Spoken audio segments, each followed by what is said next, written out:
Hi guys, it's Blackie Thomas, and today I would like to say a special thank you to one of my subscribers. That is David Jensen out of Auckland, New Zealand. I hope I'm saying Auckland correctly. My southern tongue may not be pronouncing it correctly. But David and I have corresponded back and forth a few times on various topics, and he collects old bushcraft memorabilia, books, etc. like I do, and he has been kind enough to share with me in the past a few books and things like that he came up with, and he sent me this all the way from New Zealand. One is a book on the wars of New Zealand, you know, about the things that went on down there, something I'll be honest I don't know a lot about. I know very little about that part of the world's history, so that would be very interesting. Thank you very much. Next, he sent me a book called How to Survive in the Bush, on the Coast, in the Mountains of New Zealand. And it's a bushcraft type book of survival tips and techniques of that part of the world, many of which are universal to mine. And I really enjoy this because I like to see how people in similar environments around the world deal with given ideas. So how do you build a fire in the boreal forest? How do you build one in Africa? How do you build one in South America? How do you build one in Asia? Each of us have slightly different techniques based on our environment, and I enjoy reading and seeing about that, trying to figure out exactly what techniques are being used, because it may work for me as well. It may be common knowledge there and completely unknown here. So I really like these books like this. I really like this. Thank you. This is going in my collection. I've already started reading it. And then also he sent along a couple of little things. He sent me a knife. It's called the Peasant knife. And it's a little flipper. What I mean by that is you can see these type of knives all the way back to the colonial period here in America, where it was just simply a friction folder that was held in horn, wood, bone, something like that, and had a long tang on it so that when you pulled it down, your hand held it and kept the blade from closing up on you. It's not a lockback, it's just simply a friction, but it's a nice, cute little knife.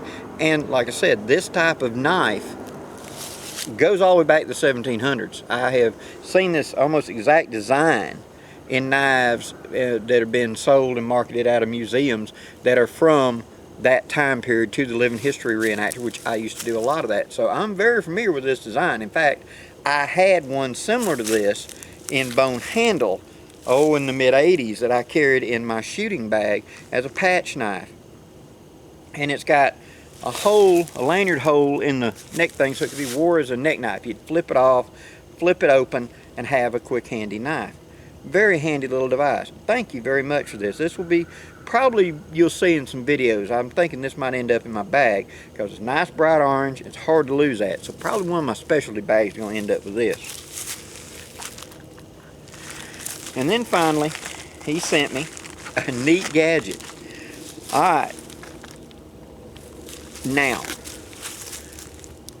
through here in America, the 70s, 80s, and 90s, we'd have fads. The Rambo, the whatever, and there were all kinds of gadgets that would come to the market. Many times it was guys trying to make a fast buck. Sometimes it was actually an innovative little design. But it was often something that you'd look at and wouldn't necessarily understand what you were looking at to begin with. This comes in a nice little zippered belt pouch. Excuse the aircraft, I'm right next to a military base. And they're launching, so they're going to be buzzing overhead. Now, this blade has a magnifying glass, your degrees for using it, you have a Morse code, you have a saw back, you have a chisel point up here, you have a sharp knife point there, you have a lot of standard screw nut sizes right there to take things off and adjust, you have a little reflective signaling mirror, you have a measuring stick, you have a pair of scissors, very useful in the field to be honest. And then you've got a Phillips head screwdriver. You open that up and this blade sits down in there like that, and then you turn the screwdriver in and that locks it solid to give you the handle, so you can use it as a little chopper. That's a cool little piece of gear. Now you know this is dated and etc. But for a memorabilia thing to put in the collection of what's been tried. We had in America a bunch of knives at one point that were hollow handled survival knives. They were everywhere. We had the Smash It. We had all these devices that have come up over the years, and they keep being recycled.